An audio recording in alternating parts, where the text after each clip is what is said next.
was that? No, I've been doing development for quite some time, and I'll call you and I'll tell you the story why we did it. It's fun. Good evening. Welcome to our City Council meeting, regular meeting for March 7, 2023. And can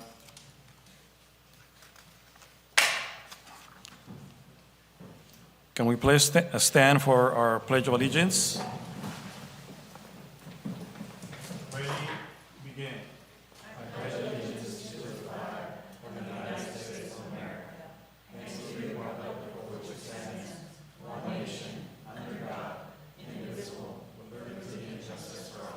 If we can all remain standing for a moment of silence for our first responders and military members.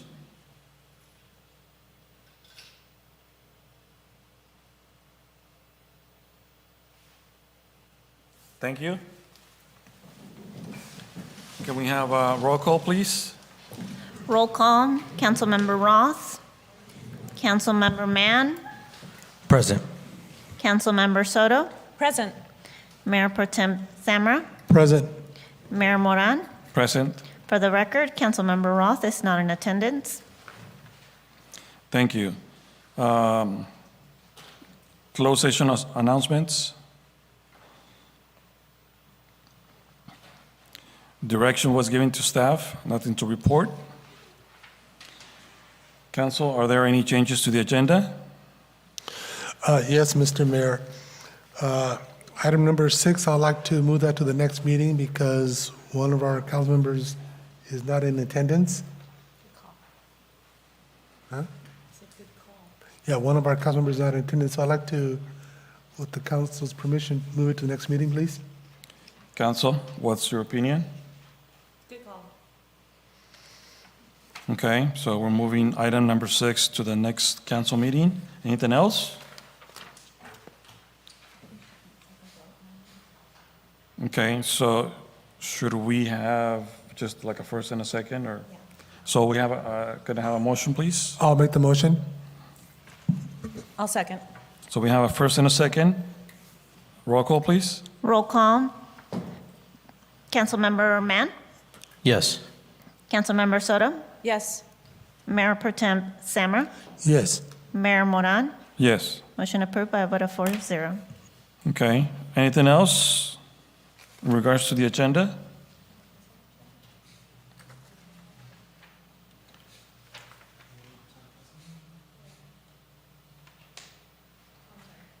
I just wanted to ask a question about the item number 3 in the consent agenda. Okay, so we can wait on that once we get to it. So number 3, right? Okay, anything else? All right. Okay, so we're moving forward. Citizen comments. This section of the agenda allows members of the public to address the City Council on any item not otherwise on the agenda. Members of the public, when recognized by the mayor, should come forward to the lectern and identify themselves. Comments are normally limited to 3 minutes. In accordance with state open meeting laws, no action will be taken by the City Council this evening. For items which are on the agenda, this evening, members of the public will be provided an opportunity to address the City Council as each item is brought up for discussion. Citizen comments on the phone?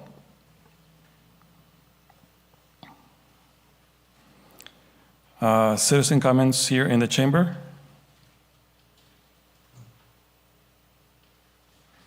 Okay, seeing none, we're moving forward. Announcements and reports. City staff announcements and reports. We have Contract City Planner Miguel Galvez.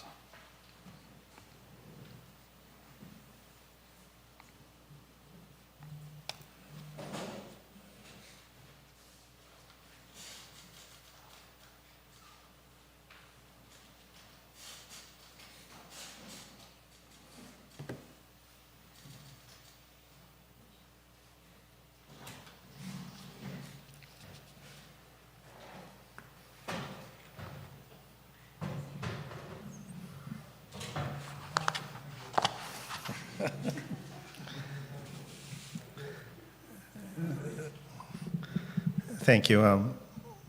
Good evening, Mayor, Council, City staff, and city residents. Miguel Galvez, Contract City Planner, here to provide the council with a report on some of the upcoming items for the Planning Commission and City Council's consideration. I have a little PowerPoint here. I would like to report on 3 items. 1 is the general plan update, 2, the building code update, and 3, the housing element annual report. The first one, the general plan update.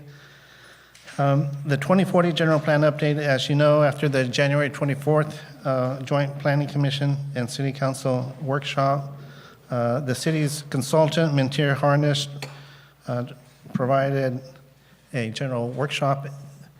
Since that time, they have come back with draft land use alternatives and policy options. They include 3, a baseline alternative, an infill alternative, an expansion alternative. The baseline alternative is where there's no change to the existing general plan land uses, there's no changes to the city limits or the sphere of influence. It would focus on revising the existing general plan policies, development standards, and zoning would remain changed. It's really kind of like keep the status quo and making sure that we're compliant with the state laws. So that's kind of like a baseline alternative. A second alternative is an infill alternative. That prioritizes development of existing vacant and underutilized land within the existing city limits. Development would rely on existing infrastructure and emphasize increasing development standards. So it's kind of like keeping the same city limits, but really focusing on those properties that are prioritizing those properties that are best to be developed based on infrastructure, things like that.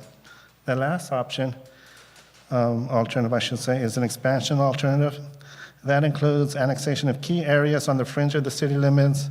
The alternative would likely require construction of additional infrastructure for undeveloped land and underdeveloped areas to accommodate new development. So these are some of the things that the general plan consultant has drafted, and we're reviewing those internally. These will be provided for feedback with the Planning Commission, City Council, and after the feedback is incorporated, then we would have a workshop, which is tentatively scheduled for July. But before then, the consultant will be relaying this information and asking for input from, again, the Planning Commission and City Council.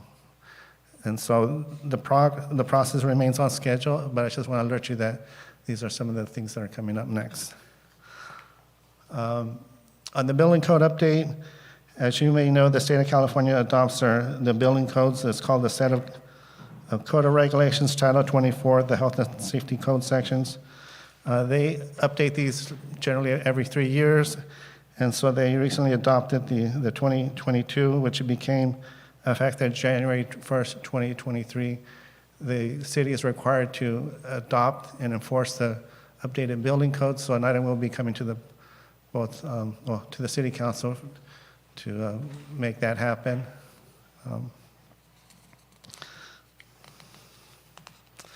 The last item is the housing element annual report.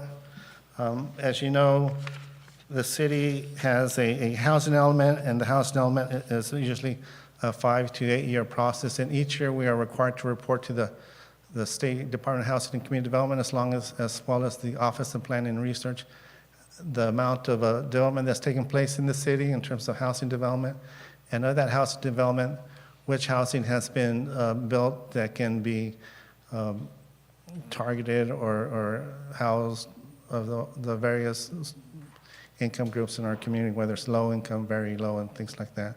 So it's a report on how we're meeting our regional housing needs allocation. So that report will be coming to the Planning Commission. It will be coming to the City Council too. I expect that to come to the Council in April, their first meeting in April. That concludes my report. I'm happy to respond to any questions that the Council may have. Council, any questions? No? Pretty good, thank you. Mayor, if I, just one question, Miguel. I think you mentioned it in the presentation, but when do we expect the building code update to come back before the council in terms of getting that before the council? Sure. That will be happening over 2 meetings, so it's scheduled to go to the next meeting, which is March 21st. That'll be the first reading of the code amendments, and then the second one would be the next one would be in April. So those will be coming up real quick here. Are we, or are you expecting for those, all of that report, or the report to be done? Well, I guess I just want to, what I want to say is like, if you have the report sooner, that we can get to it, and I don't know if, without being on the agenda yet, you know, because sometimes it's a lot of reading and a lot of language that we need to understand. So if it's possible, we can have that report sooner than the agenda. The You know. report has been drafted, so it's going through an internal process just for vetting, and as soon as the city manager wants to make it So available. once we have the item that's gone through its proper, legal review prior to posting it, we'll get it out to the council as soon as that's completed before the agenda is posted. So we'll route that on our site internally. All right, thank you. That's all for me. Anything else? I know, I was thinking about the rest of the council because I know you guys love reading, so I figure, just want to make sure I get it to you guys as soon as possible. All right, thank you, Miguel. You're welcome. Thank you, Monica. Next, we have city manager announcements and reports. Nothing today, Mayor. Thank you. Next, we have council members' announcements and reports. Mr. Mann, anything to report? Thank you, Mayor. Nothing specifically, but I did meet with City Hall staff, and they're all doing a great job over there. I had a really good time talking with them. They're all very capable and have some really great ideas that hopefully we can implement here soon. I also plan on touring different city facilities with the city manager and others here in the coming weeks. I'm trying to take in and learn as much as possible. And I really want to urge everyone to reach out to any one of us with any questions, comments, concerns as we work through and prioritize different issues that we're facing and tackle them one by one. Thank you all. Thank you. Ms. Soto? I don't really have anything to report other than two people in the community had reached out to me in regards to when they had seen posts of the new planning commission, and one of the questions that was posed to me, and I can't recall, since Jackie's here, she might be able to. One of their comments to me was that the beer fest, and they were questioning why we were using an event that promoted alcohol to raise funds for the recreation department. So if you have an answer for us, I couldn't answer them directly, and I didn't want to answer on behalf of the recreation department as to why, how we should respond to that to a public, within the public realm to our residents. I'll have to get back to you with a clean, precise answer. That would be all that How long have we been promoting the? This will be our Jackie, fourth if you year. could come to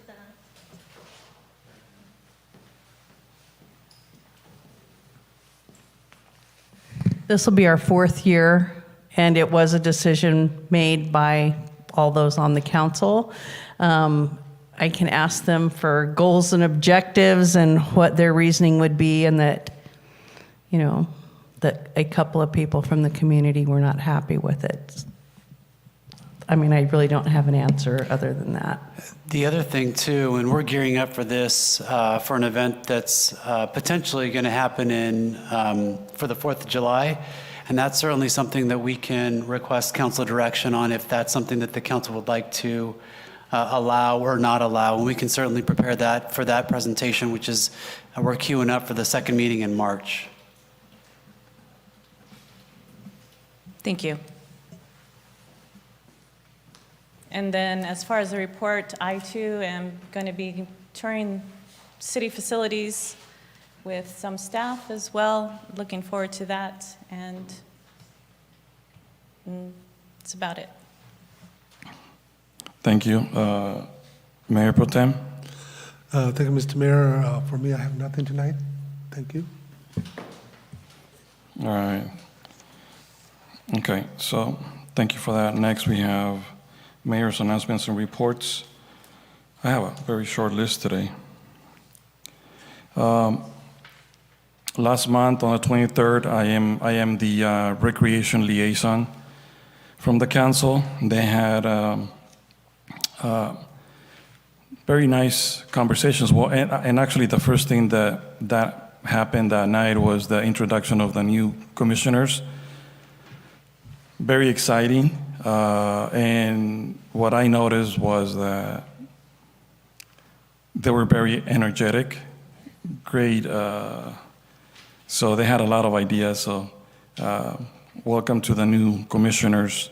And that night, Jackie also provided a commission orientation, so kind of to explain and break down what the responsibilities of the commissioners are, what they can do and they cannot do, the boundaries and the process of how to get things done. And I think it's going to be a learning process. It's just impossible for anyone to learn everything on a few meetings. So really looking forward to what this new commission is going to be getting done.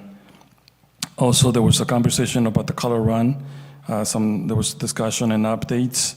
There's still time to sign up for the color run. So you can do that on the website or just contact the recreation department. There's also some volunteer opportunities for the baseball and softball assessment, which is going to be on March 11th. So if anybody is able to and willing to volunteer, please contact the recreation department. This is going to be March 11th, and it's fun. I've done it a couple of times. And there was also a pool program update that was given, and there is still work to do. I mean, that's all I can say. I know that there's very enthusiastic commissioners that want to get this done, and also some residents that want to have a pool program this summer. And we're going to try our best, and we're continuing to work. I know that I'm going to be attending a board meeting tomorrow in support of, and hopefully we can get this done soon and quick so that the program can move forward. There was also a conversation in regards to the Sweet Potato Festival name change. There was a discussion, and some of the names that, it's a continued conversation. Some of them, there was some ideas that came out of the conversation in regards to names. So I encourage anyone that wants to participate to attend those recreation meetings. And it is the third or fourth Thursday of the month at 6:30. Okay, now it's going to be 6:30 p.m. There was also I talked with a couple of community partners, and I presented the idea to the commission about 2 more dates where we can give out more skateboards in the community. And I already have the skateboards promised. We just need to kind of figure out which dates they are going to be for the giveaways. And we're also going to be looking for a couple of sponsors to be able to support that program as well. And we want to be able to do this before the annual festival. And there was also an idea that came from one of the commissioners, from one of the new commissioners, regarding a community clothing closet. So, which I think it's a great idea, having a community closet where people can donate, and then anybody in need in the community can just feel welcome and come in and just, it's a take what you need kind of thing. So, so that was part of the recreation meeting. Later, actually the following day, the 24th of last month, we had a meeting along with the interim city manager and Anthony and Mario from engineering. We had a meeting with Senator Caballero, and we had an opportunity to kind of present some of the city needs and wishes, and we presented some ideas on what we want to work on and how we can accomplish those things with the support of, basically everything is about funding. So we need a lot of help. So I think that was a great conversation, a great meeting. I also, a couple of days later, I had a couple of meetings with some community members that were interested and they were inquiring about a city TNR program for stray cats. A TNR program, what it is a trap, neuter, and release program. It seems like for the last few months, stray cats has been a concern for a lot of residents, and especially now that it's kind of like the mating season for cats, so they get kind of loud at people's homes, and when they don't have any cats, so kind of either, it's just, so anyways, so that came up, and just trying to brainstorm and come up with ideas with community people, and it seems like they're really excited, and hopefully we can do something about it. But it takes a community. There's only so many things that can be done by 2 or 3 volunteers in the city. And so I'm working on that. The following day, on the 27th, I had a meeting with the Livingston Union School District Superintendent, Mr. Andres Zamora, and just kind of, just meeting of the minds and just kind of brainstorming about different ideas and what we can do to improve our programs for our community, for our kids. And there is something new that we're working on, and I hope to bring back more news soon. Once is more like a solid program, and but there's some great ideas coming and that will benefit our kids, especially in the summertime and after school, just to keep them off the street. This last Saturday, I had the opportunity to meet with the mayor from Churincio, Michoacán, which is a community in Mexico. And she was here in the city coming to visit some of the community from Churincio and what's the other place? Changuitiro. And so that was very exciting. We did not have a lot of time to, because she was really busy she had to be in other places, but we were able to talk about a couple of different things and a couple of programs, and we're going to continue that communication and see how we can help both of our communities, not only here in Livingston, but also back home, because there's a lot of our communities travel back and forth all the time throughout the year, so that was really exciting. Also, the following day on Sunday, we don't take breaks on Sundays either, but only to go to church. We had the Lions Omelette Breakfast. We hadn't had that breakfast for a couple of years because of COVID. Finally, we brought it back, and it was a total success. And I know there's people in the community that wish they had knew about it before, but I'll be saving you tickets for next year. So, so those are just a lot of volunteer opportunities. Also, last week, I had an opportunity to meet with the Public Works staff at the Public Works office. And after I got to learn even more about what each of the departments does. They have streets department, they have wastewater, and then they have parks. And so that was very, very informative. I was there for about a little bit over an hour, and then we spent about another 20 minutes sharing bread. So we shared some nice, beautiful apple pie. Man, that was delicious. I think I just had a small piece, so, and some cookies. And then later that day, I also had an opportunity to meet with the police department. Just very similar conversations, just kind of, getting to learn more about each of those departments and kind of hearing what are some of the suggestions and what we can do as a council to retain more officers and keep them here longer. And so, anyways, it's I had a very busy month, and that's the end of my report. Okay, and so moving forward, next we have the consent. Mr. Mayor, I'm sorry, if I may. Yes, go ahead.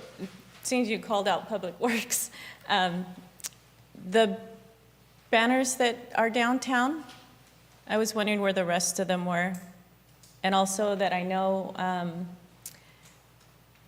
2 years ago, council had already voted and approved to have our flags flown year-round.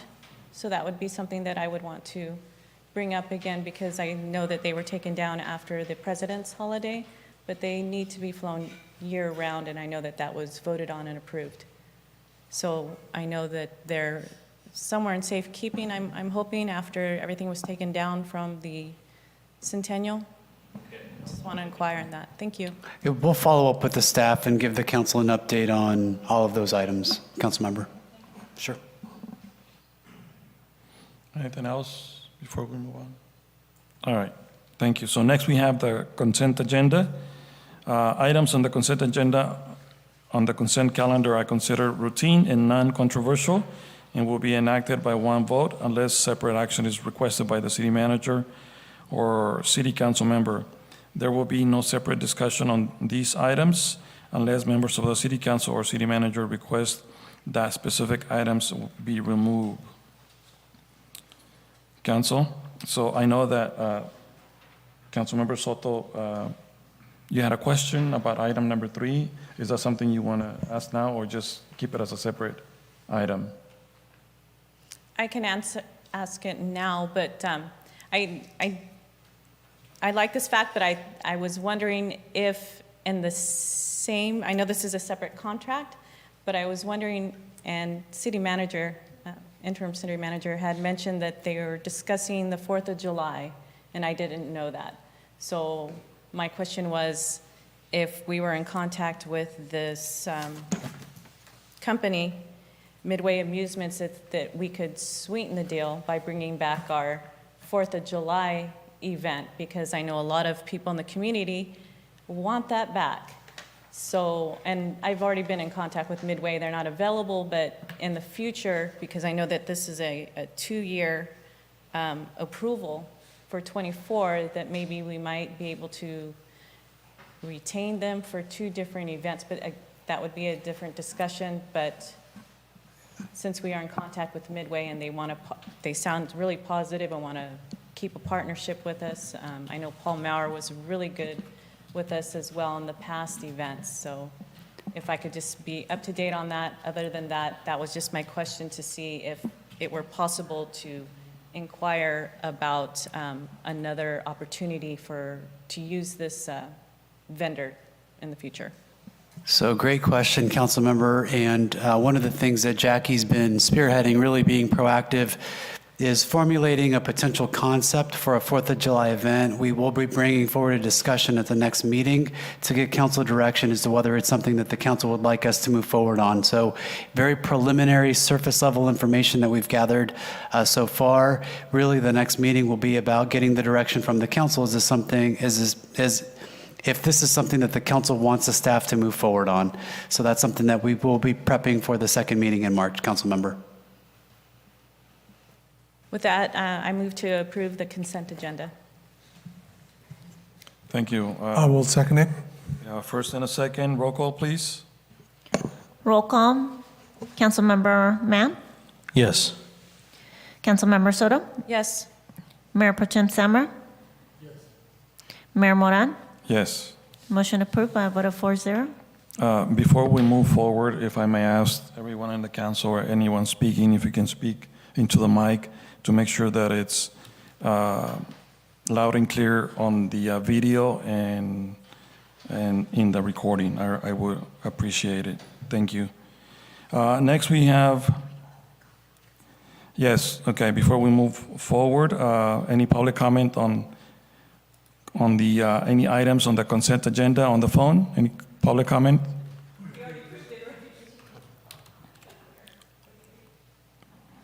Any public comment in the chamber? Thank you. Moving forward, hearing none. Discussion and potential action items. Item number 4, discussion on current water conservation policies.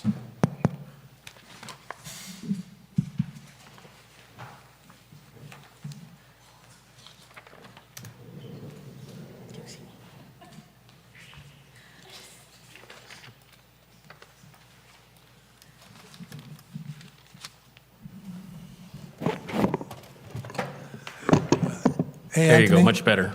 is it possible to have that mounted lower that way, Councilman Soto, it doesn't have that, maybe, not now, of course, but. Yeah, no, we'll look into it and have it trying have to it mounted look to it. elsewhere, so it's not blocking any of the Or council's put it view. further out where, so figure it out. Okay, yeah, no problem. Well, good evening, Your Honorable Mayor, council members, city manager, members of the public, Anthony Chavarria, Public Works. I'll be providing hopefully a brief water conservation update to council and the public. Should anybody have any questions, feel free to stop me wherever we are in the slide, or if you want to wait till the end, feel free.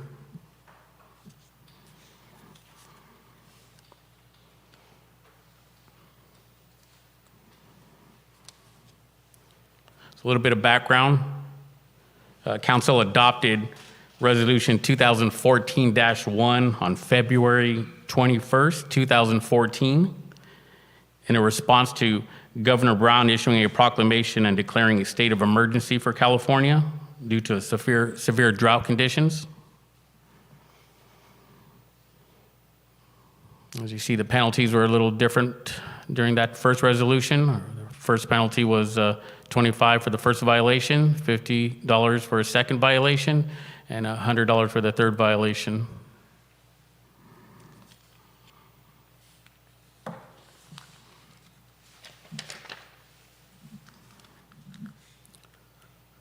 Resolution 2015-23 was adopted by council on May 5th, 2015, which rescinded Resolution 2014-1.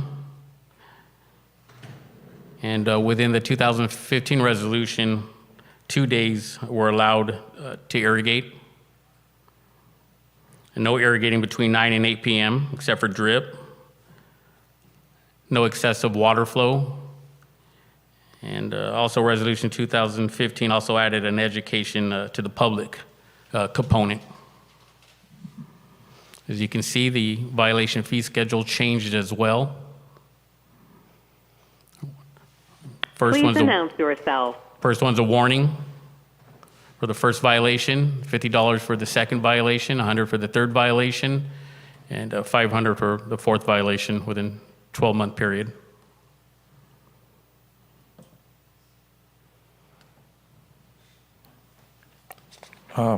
Quick question. Can you go back real quick? So is that 12 months from the time of the first, like the warning, or is that like from January to December or July? That would be from the time warning issued. Okay.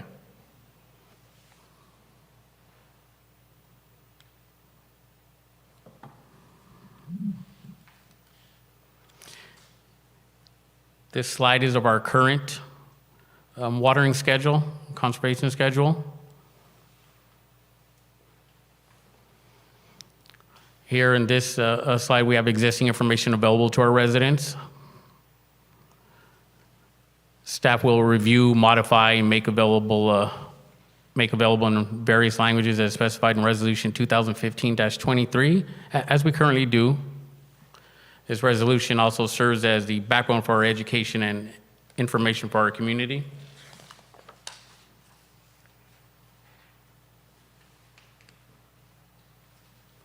Existing practices within Public Works. Our park staff currently utilize smart controllers. 6 out of the 10 parks we have currently are equipped. And some of the features that are on the controllers, they can pause irrigation during precipitation events, notify staff when leaks occur, alarms when stations fail, such as when a solenoid gets stuck. The solenoid gets stuck, usually that station will stay on and continue to water because it has a failed solenoid that didn't shut it off. But these smart controllers have an alarm function that when it senses that it's continuing to go past its schedule, a lot of time it shuts off. Staff is currently looking to equip the remaining 4 parks, and we'll look to add in the 23-24 budget. Staff is also reviewing opportunities to install meters in landscape maintenance districts. We do have 26 LMDs, and while not all of them have irrigation, the ones that do are quite extensive. Most of our landscape LMDs are in a high pedestrian traffic area, and at times the irrigation hoses are damaged, sprinklers are stepped on. Usually that's when we see a stream of water shooting onto the sidewalk or into the road and we're getting calls. But by implementing the smart meters within those districts as well, will help remedy those issues. Which 4 parks are currently the ones that don't have this system? Okay, you're gonna put me on the spot now, Mayor. Okay. One of them is Don Meyer, Frederick Warden, Singh Park. And those are the smaller parks. There's one that's not coming to mind right now. Yeah, Lucero. Thank you, Mayor Pro Tem. Yeah, those 4. You're hired. There are smaller parks, but those are the 4 that are still remaining. And none of our LMD irrigation controllers are smart controller equipped as of right now.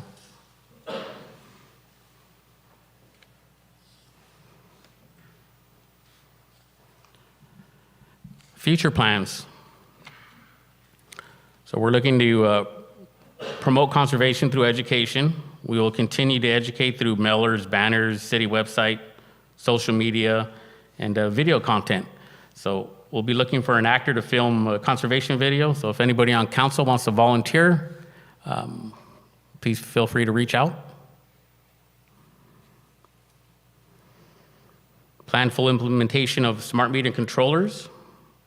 Currently, we're trying to rescope a grant that the city received from DWR, Department of Water Resources. If that request is approved, this would help us with the implementation of smart meter in the future. Coordination with the new code compliance officer, coordination with the schools to educate, and this may look like maybe the code compliance officer participating along with the water department staff on visiting the different schools to educate. This could be also booths at our events as well to educate the community during our events. Transitioning city-owned facilities to drought-tolerant artificial turf, be another future plan to start transitioning to drought-tolerant or turf. Potential areas to explore. Water rebates for irrigation controllers for the community. Water rebates for turf renovation or conversions. possible development code changes for landscape design and potential design plans for the community. All will require review, exploration for potential funding, and exploration of potential funding period, what we have to work with. Final comments, educate, educate, educate. So we'll continue to send out flyers, mailers. We'll post the information as well on our city website. Hopefully we'll be putting a conservation video up there soon as well.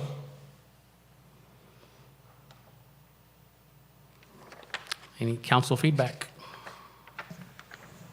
I certainly enjoyed your presentation. I appreciate that you are looking towards more drought tolerant. I know that's been an idea. I know we started a project over at the VFW about 2018 to put in some turf and drought tolerant plants. So I really appreciate what you're looking into and sharing those ideas with the community. I like it. Thank you. But but along that line, as we look at looking towards educating our residents, is also, I'm thinking more learning how to plant and herbs and vegetables. I mean, with drip systems and everything else like that. So rather than have lawns to water, I know we all want beautiful yards, but do we want to save our water as well? Yes. So education, truly believe in that. So thank you. Mr. Mayor? Yes, go ahead. Anthony, one other thing, I think we talked about it. Is there some sort of grants available or something where we can incentivize residents to go to artificial turfs and? Well, that's something we'll have to explore a little bit more, and that'd be great, to provide an incentive. If you can look, see if there's something available, because I'm sure state or somebody's going to have something somewhere probably, I don't think we can legally do that. I'm not sure if we can or cannot. We can make suggestions, but if we can give some sort of financial assistance to residents, encouraging them to move to, Right.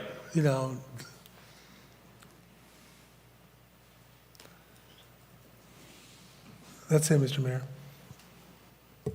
Mayor, Thank you. Yes, go ahead. I'd like to echo what was just said a moment ago about the turf. I've seen it used in other cities and it's worked pretty well. So see if we could see a rebate program and see, maybe just explore, as you mentioned, but very interested in that. Thank you. And great presentation. Thank you.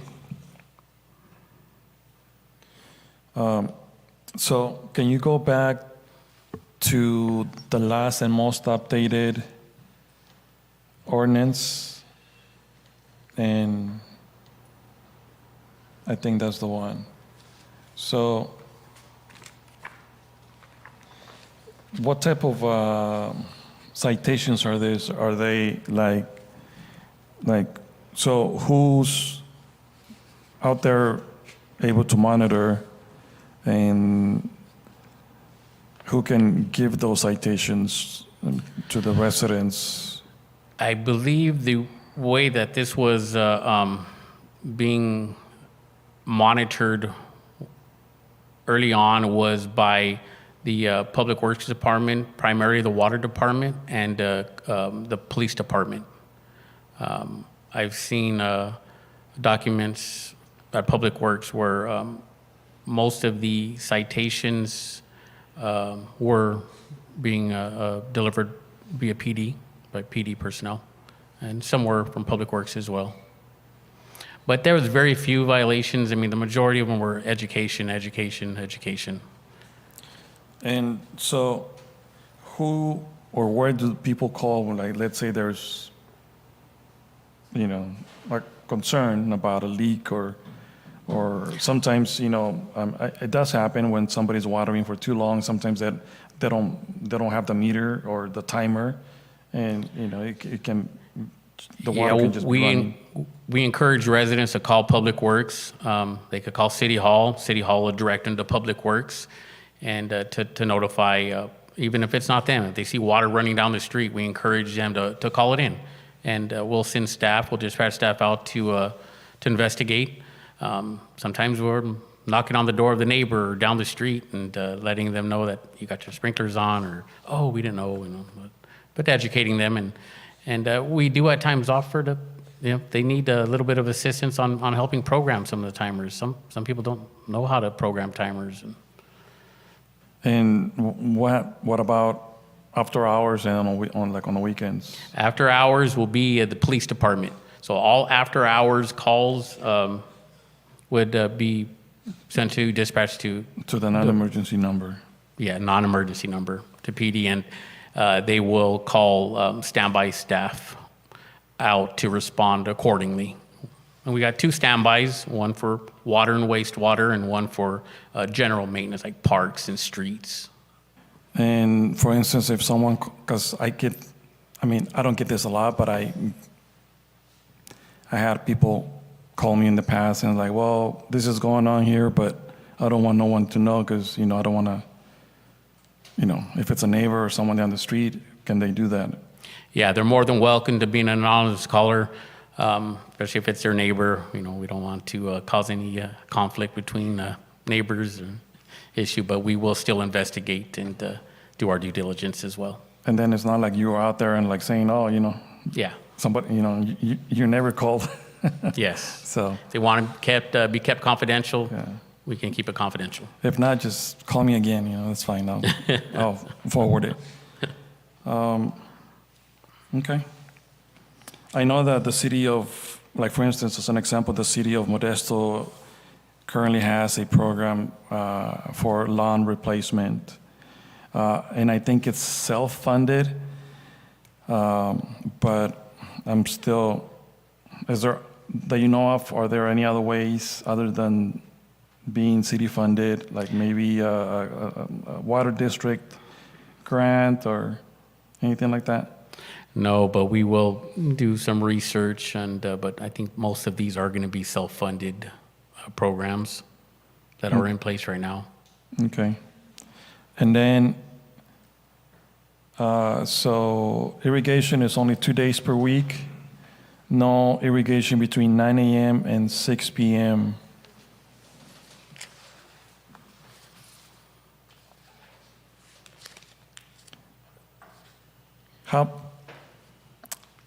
I know most people out there already know, but how bad is a drought from your perspective?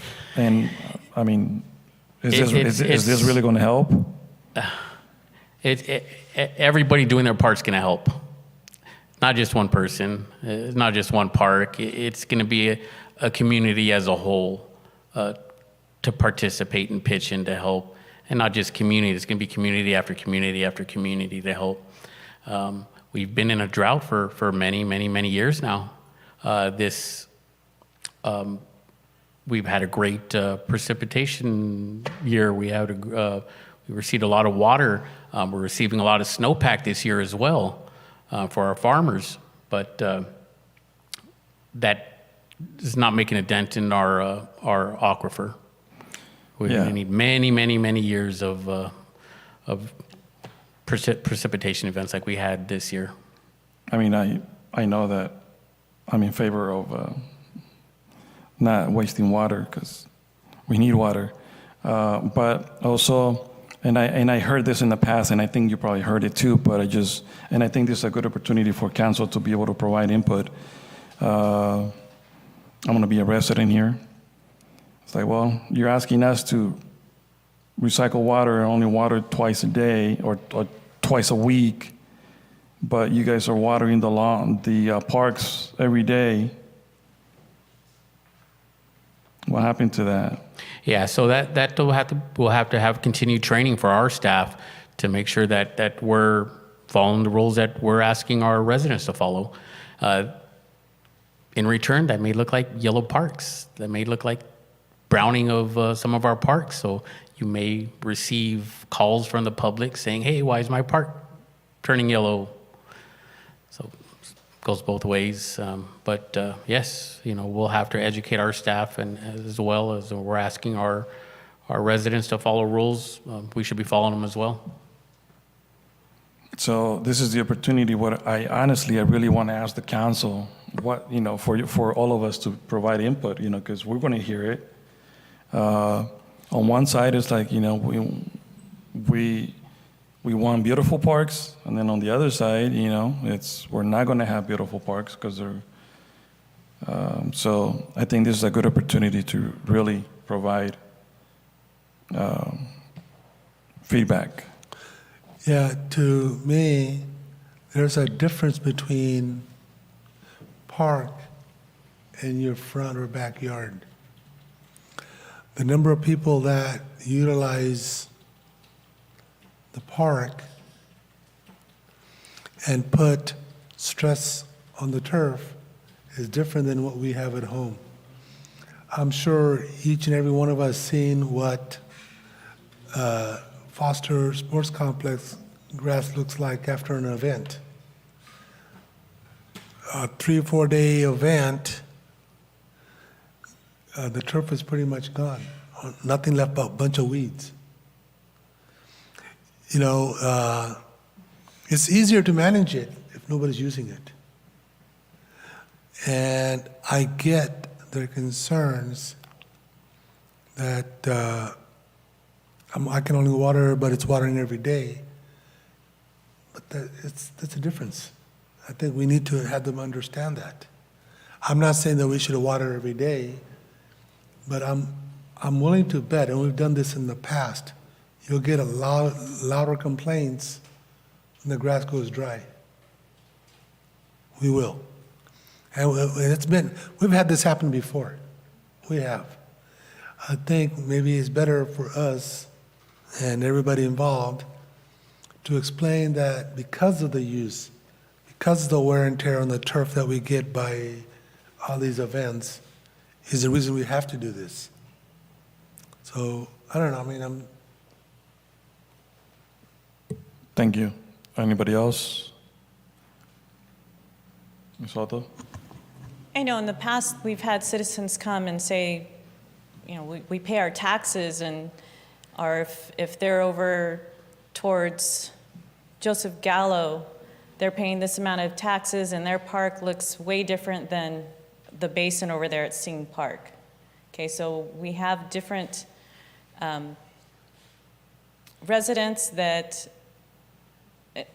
we're not going to please everybody, no matter how we look at it. When we roll up on say in Elk Grove, you go to their parks over there, we're not Elk Grove, but their parks are beautiful, and we want that for Livingston. We've had a lot of people come in, and I know that Jackie said in a report before that people like coming to our parks. They want to play in our parks. They want to stop and play in our parks. So, that's something we can be proud of, and one of the things that we do is Public Works, they maintain them. But that comes at a cost at having the staff out there to keep maintaining them, improving them, not having the grass dry. And I know that after events, we're pretty responsible in if there's divots in the grass, try to fix it. People complain about the gophers that used to be out there. So keeping up on the maintenance is one thing. I'm pretty sure that's what our Public Works is providing as a service that they have to for Parks and Rec. I do know that we want inviting areas for people to visit and enjoy. We want that as residents, and we also want to highlight that as one of the things that people come and enjoy Livingston for. So maintaining them and making them look nice, yeah, but it's going to come at a cost. But with the amount of education that I've heard come forward and possible grants that we can have, apply for and get, maybe that might offset some of the monetary aspect of keeping our parks and using that water Conserving, yes, we got that. There's complaints that the water runoff, we just heard from Anthony that they're working on it. But it's enjoyable parks. And I think that with the commission, Public Works, and hearing from our public, because they did, I remember, council meeting, they came in there and they complained that their parks weren't up to par. They pay their taxes and they want their parks nice and functional. All right. And I Thank you. also think a well-watered turf also has another benefit of providing a cooler environment. So kids are playing, it seems like it's cooler too. A dry ground, it gets hot faster. So it's not as enjoyable to, I see what you're saying there, you know. Thank you. Mayor, Yes. when speaking of lawns and parks, I don't think we're comparing apples to apples. For all the reasons that were mentioned a moment ago, that's an outlet. It's community property. It's an outlet for people to go to if we have to sacrifice some of our lawns, but we still have a place to go to enjoy some greenery. With that said, we do still have to do our part. It's not a blank check. We're not going to just, water. So I think monitoring it and making sure we're not using more than we should to keep it as green as possible without overextending. We can use some of these smart devices that we have. I think will go a long way. And I think the mayor's point earlier about, well, how much are we saving and how much are we spending? So maybe if we can break some of that down, this is how much our parks are using right now. I think it might go a long way because it always comes back to education. That's what it comes back to, and sharing that knowledge, sharing that information, making sure we all understand what's going on. So I think that'll go a long way. But I definitely want to keep our parks green for sure. Thank you. Thank you, Council. Definitely, yes. One other question, Anthony. I know that in the past several years there has been at different times conversations about, because the only access that we currently have for parks is some of our own water, right? And in the past, we talked about using MID non-portable water, or was that only for the freeways? No, we did early on apply for a DWR grant through IRWIM, which we were successful, and it was a project to irrigate 2 of our larger parks with surface water from MID. That's something that we're still looking into, and that's one of the projects that we're looking into rescoping to see if we could have permission or authorization to rescope that particular project and that grant to purchase smart water meters for other locations such as the districts, the LMDs, and the other parks. But again, we can continue to look per council's discretion at trying to utilize that grant money of I think it was $172,000 with a little more than a 50% match from the city. So that came out to $186,000 city match. But over the last 2-3 years, prices for equipment have just skyrocketed, and that's kind of pushing the city match more into the $500,000 now to try to get this surface water project to irrigate. And that's with one park now, not 2. So it's kind of pushing us out of that project now. So that's why we're trying to rescope the project to utilize those funds still for other potential conservation efforts. But that's always on the radar. Yeah. Okay, so at this time, I want to put this out for public comment. Public comment on the phone. Any public comments here in the chamber? Seeing none, bringing this back to the dais. I just had a question to, sorry, Mayor. Go ahead. I know when I'm out and about, who is responsible to have that conversation with our school districts when they're watering? And then some of the private owners of some apartments, I know it was raining and they had their sprinkler systems on. So who has those conversations? That would be Public Works. We could have those conversations and either go knock on the door and talk to them and educate them there, or we send out letters as well. If we can't find anybody, apartment managers, we've had to send correspondence just through the mail as well. But that, for the schools and for apartment complexes, they could, you could report that to Public Works and we could take over from there. Did you say report that to you? Yeah, When we find that? Okay. yeah. Also, you had mentioned in your presentation the education part.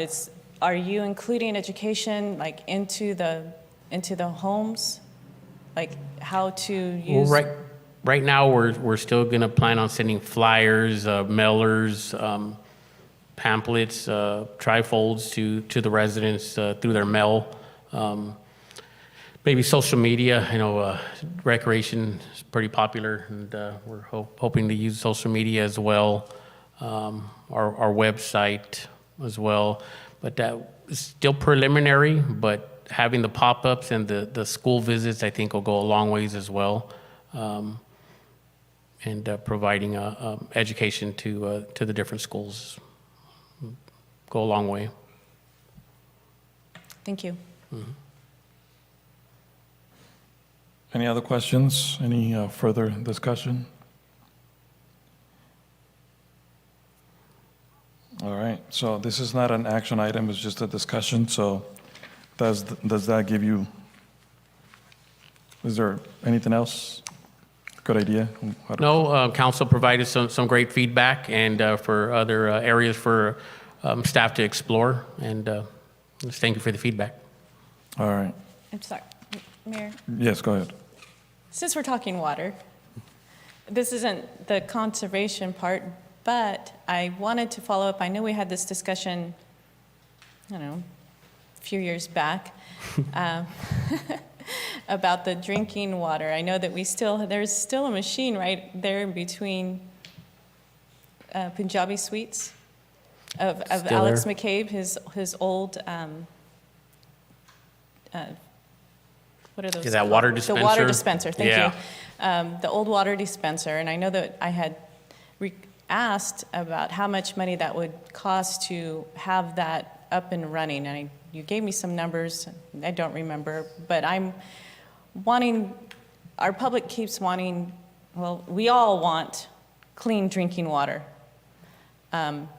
We just had our workshop, last week?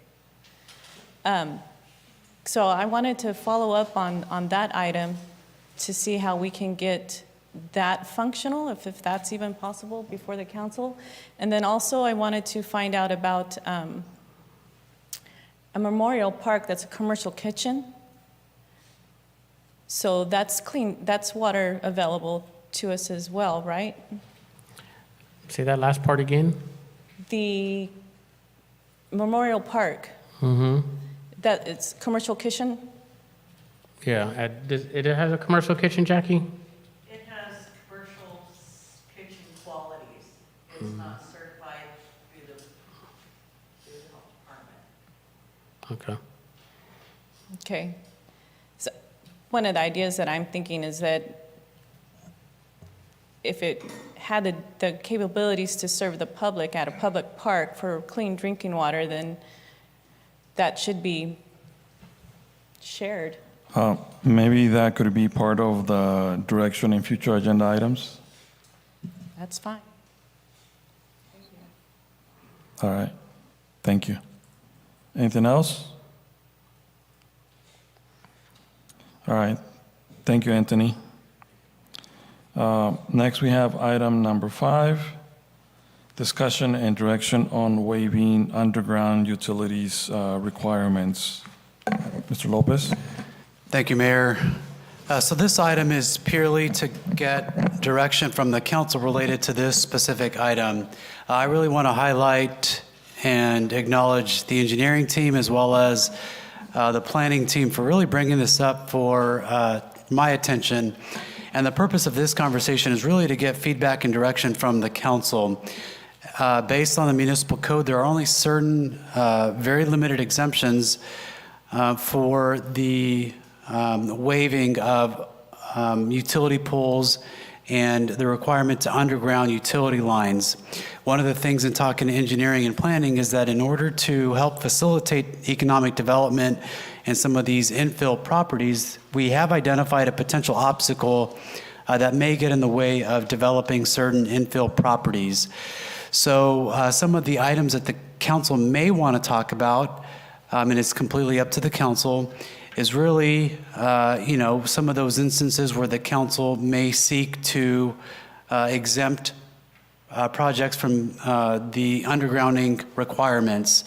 One instance has to do with the construction of an accessory dwelling unit on a lot with an existing family residence, or two, the demolition and reconstruction of all or part of an existing building or buildings on a site where the total gross floor area of the buildings on site will remain the same or will be increased by no more than a certain percentage that the council may want to specify. In addition to that, if there is reconstruction that's necessary for an existing building damaged by fire, wood, flood, earthquake, or other cause over which the owner had no control, the council may want to explore the exemption for that area. Another policy area that the council may want to consider is providing the city with an in lieu fee for the waiving of undergrounding utilities. And then finally, the council may seek to provide direction related to waivers in which certain criteria may be met. This may include a waiver may be granted if the city council finds that the costs of undergrounding existing utility lines and/or paying an in lieu fee would present an undue financial hardship to the developer, and granting the waiver would not result in a negative impact to the public health, safety, or welfare. So there's more detail associated in the staff report with what the council may direct the staff to explore. Just by way of a couple examples that the council may want to think about in terms of options that the council could provide to staff. One, council could provide direction to staff, with obviously legal being involved, to amend the city code to allow for exemptions, providing for an in lieu fee, and providing for waivers. That's kind of everything that was put forward in the staff report. Two, the council could specifically identify certain areas that the council would like to have staff explore, bring back some potential amendments, which may kind of touch on infill development, residential development in infill areas or in certain geographic parts of the community. Or three, the council could essentially take this report and decide to not provide direction to staff and leave the Muni Code as it stands. So that's really what we're here for tonight, to really get the feedback on those policy level issues from the council, should they seek to have us explore and bring back potential amendments to the code. So that concludes my report. Mayor, happy to answer any questions. Council, any questions? Mr. Mayor? Yes, go ahead, Mr. Mayor Pro I Tem. was going to give the council a chance before I spoke, but does anybody have anything to say before I do? To me, I've advocated for infill project over the years. In fact, beginning of the year, one of the comments I made is, how do we promote infill projects? Now, take a standard empty lot around town there. We have power lines everywhere, already there. They're not undergrounded. Just to underground, and I'm just guessing numbers, to underground maybe 70 feet of the frontage, it's probably going to be $300,000-$400,000 because PG&E doesn't do anything cheap, and it'll be a year and a half before they even come down. we had looked into, if I recall properly, undergrounding some utility poles along B Street. Costs were millions of dollars to do that, and we couldn't afford to do it. So think about a project, putting a single home, the construction, and if you already own the lot, maybe even buy the lot, $300,000, $400,000 with the total cost of putting one home in there. I'm just kind of guessing that. Now, if you have to underground that line, you pretty much have doubled the cost of the construction and double the cost of the project. I may not be exactly right on my numbers, but I'm willing to bet they're pretty darn close.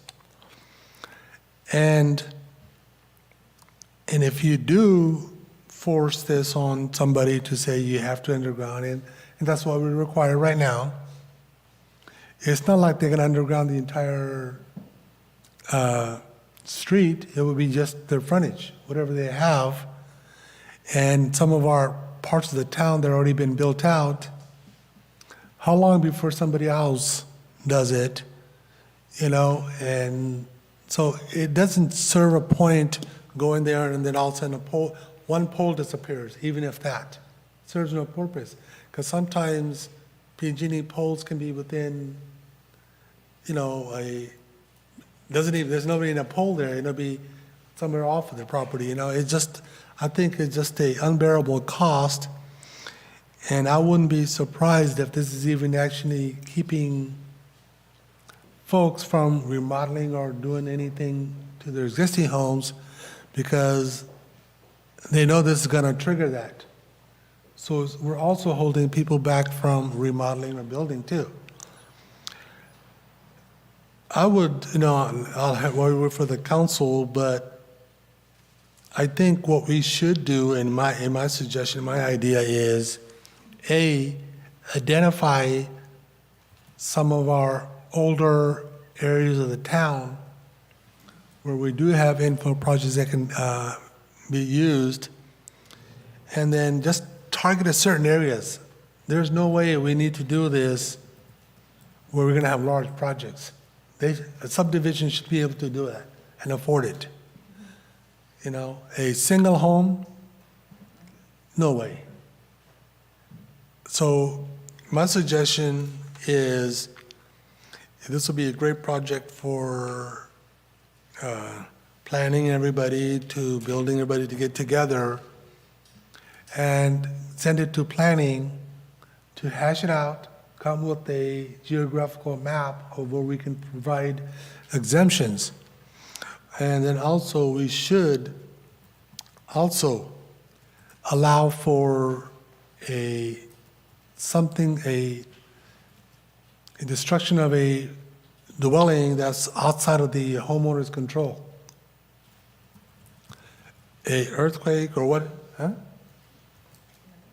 didn't hear you. Okay, a destruction, okay, or a fire or whatever, it doesn't, natural cause that, not a direct result of somebody, we need to do that because if that happens, all we're going to do is they're going to tear down the building or whatever, insurance, and then all we're going to have is another empty lot somewhere. I truly believe that's what we'll have. And if somebody, I may be willing to entertain maybe in lieu fees or something, so eventually we may collect a little bit of a fee that can build into something, so when we kill enough, maybe we can do the entire street. The way this thing is, I don't even know, we'll all be dust by then by the time you get enough to do a street, but, I think that we do need to look at something, and it does hold people back. So I'll hold back to let everybody else make their comments at this time, Mr. Mayor. Thank you, Mr. Mayor Pro Tem. Anyone else in the council before I go out for public comment? Just going to mention, Go ahead. my recommendation is definitely, I do agree with your comments, but with that said, I do believe that, all projects are different. They're all going to be different. With that said, we need an escalation process so we can look at the specific needs of that project and see if we can either bypass this completely. If you look on page 2 in our notes, section 7, it's kind of what I'm thinking in the sense of the city engineer, and we have a conversation and look at the hard costs and see exactly what's going to take place and might go a long way. But having the escalation process would be key for those unique projects that we may face in the future.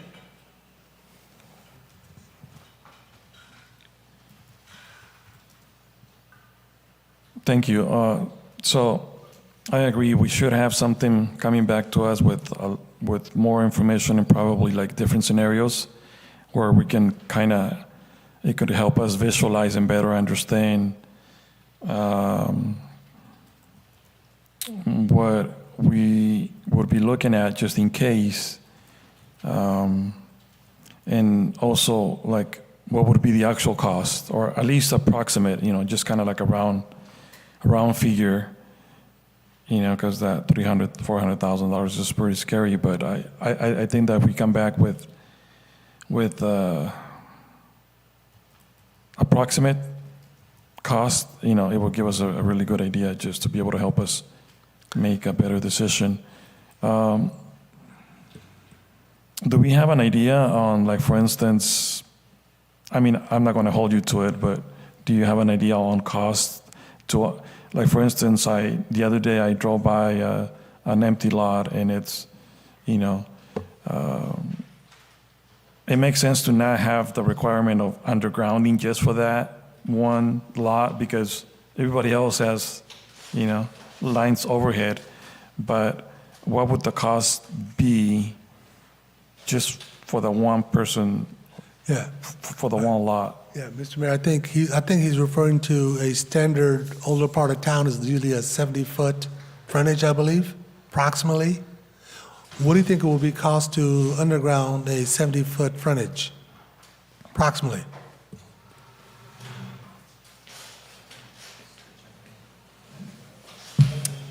Mayor, City Council members, Noe Martinez from the Office of the City Engineer. And try and answer your question, Mayor. I don't have a cost that I could share at this point, but to echo what Councilmember Samra said, it could be in the hundreds just for a little section like that. So hundreds of thousands, yeah. But I'll research that and bring back information. And no, usually if a project were to move forward and they said, we're going to require undergrounding, how long before PG&E responds? That's another great question. I know the answer, but just go ahead. It could take, it takes years, yes. Mm-hmm. Yes, Christina? If I may, just from experience from other jurisdictions, the undergrounding of utilities is always evaluated by whatever utility company is dealing with it on a case-by-case basis. It depends on a lot of factors: the location, where the nearby utility primary points are, how far they'd have to go, what the size of the lot is, what the demand of the power is. It's probably going to be quite a large range to come back with a general estimate on what it might cost for something like this. And that's why for a lot of jurisdictions, and not just for underground utilities, but a lot of development improvement projects, they have an exemption process, like a variance process that allows them to say, this requirement is too burdensome for whatever reason, and I would like to request that this not be applicable to this particular project. And as the city manager pointed out, it involves an evaluation of health and safety issues, effects on the neighborhood or other areas around there. And so I think that looking at it from the narrow view of just undergrounding utilities, this could be applicable to a lot of really old requirements that the city has, just in looking at them today, that haven't been updated since like 1986. All right. When should we expect this? In 3 months? All right, just whenever you're ready, whenever you guys are ready. Yeah, So Mayor, if it's okay, I'd like to kind of summarize some of the things that the council talked about to make sure that the staff has the areas that the council wants us to explore and bring back. So the items that I have here, potentially looking at geographic areas that might make sense, particularly maybe in the downtown areas. Also, too, exploring the in lieu fee concept, as well as also looking at the areas with respect to destruction of residents that was outside the control of the property owner, so fire, flood, those types of things. And then also, too, as Councilmember Mann mentioned, the escalation process, really, as the city attorney also alluded to. And then finally, as the mayor mentioned, to a map to better visualize, I think what Mayor Pro Tem mentioned. And then also for the city engineer to look at, a rough kind of estimate of what the cost for undergrounding might be. So those are the things that the council's really looking for us to bring back. I want to make sure that I have that. Is that correct? That is correct, but we'll tell what the rest of the council says. Correct for me. Yes.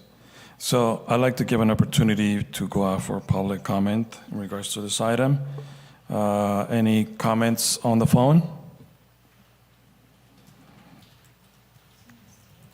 Hearing none. Any comments here in the chamber?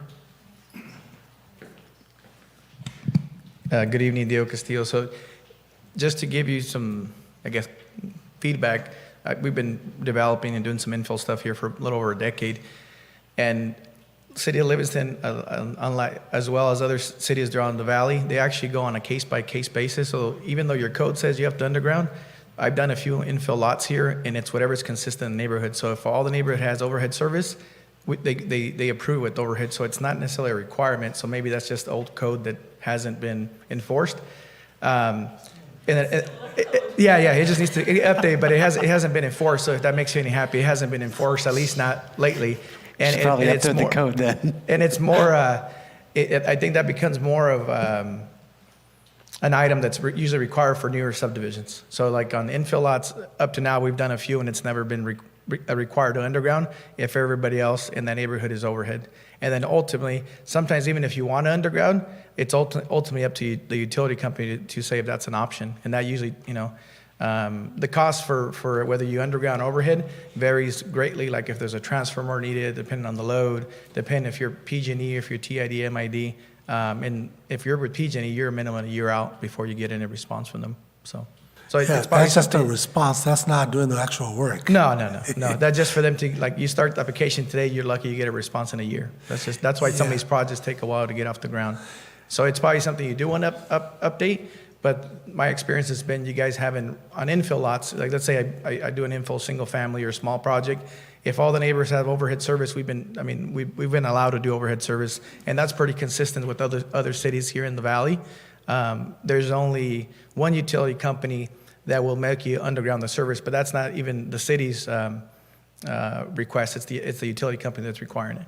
So, I think the intent here is to have a clear direction, and that way the developers and people working on the projects, they know what to expect. Yeah. They don't want to be surprised. A investor says, you know what, this would be a nice place to buy this empty lot and put it. Then all of a sudden they realize, oh my God, now I got to underground, just double the cost of the simple project, So that's the intent, I think. So yeah, I think if you guys leave some verbiage in there, ultimately it's up to you guys. That I believe that code was probably in reference more to subdivision. It's very typical in the subdivision, but an infill lot, not really the case. Thank you for sharing, Diego, because you came to mind when you're sitting over there and your infill over there on 2nd Street. Yeah. Brings Overhead. that to mind. It's overhead, but if you had to meet this code, then It would be an empty lot. Thank you. So Mayor, I would like to add one thing, and that is, and I know the staff has heard me say this, and I mentioned it to the council members too, our code is our code until it's not. And so the fact of the matter is I'm a policies and procedures type of person. whether that's purchasing policies, whether that's the development code. That's what it's all about. And so being consistent is really important to everybody in the community so that there is consistency and there's an expectation that the city will be consistent. So that's really what this comes down to, Mayor. Thank you. Any additional public comments in the chamber? Okay, seeing none, bringing this back to the dais. So this is only a discussion and direction. Is there any additional comments, questions? I think you got plenty of information. Thank you, Mayor. Got it all. Thank you. Okay, we're moving forward. So, man, this is 8:42. Should I say like the next item is just council direction on future agenda items? Anything in mind other than Ms. Soto's? Anything else? Okay, so we are adjourning this meeting at 8:42. Go ahead. I just turned the page to where I wrote my notes. So thank you for that, for the future agenda item for the water, the vending machine. And then I also wanted to go back and explore the truck vendors, our food vendors, sorry, the food vendors in Livingston. So if we can have a further sit down and talk about inviting more vendors into town, because currently it's, one per 5,000? Per code, yes. So I believe it should be updated to at least 3. Yeah, so open that up to different kinds of vendors? Yeah, 1 per 5,000, I believe it is. You want to change it to 3 for 5,000? No. So because we have over 15,000 residents now, so. We should have 3. Yeah, we should have 3. So if we can look into inviting more food vendors into town. And then I know that I've been talking, or maybe Dennis Wells has been talking to Public Works about the Memorial Park, the demarcation. I know that's been one of my topics, is to city part and veterans part. And then, oh, where's my banners? We already covered that. So no. So 3 items, future. All right, thank you. Anything else? Good. All right, so it's 8:44.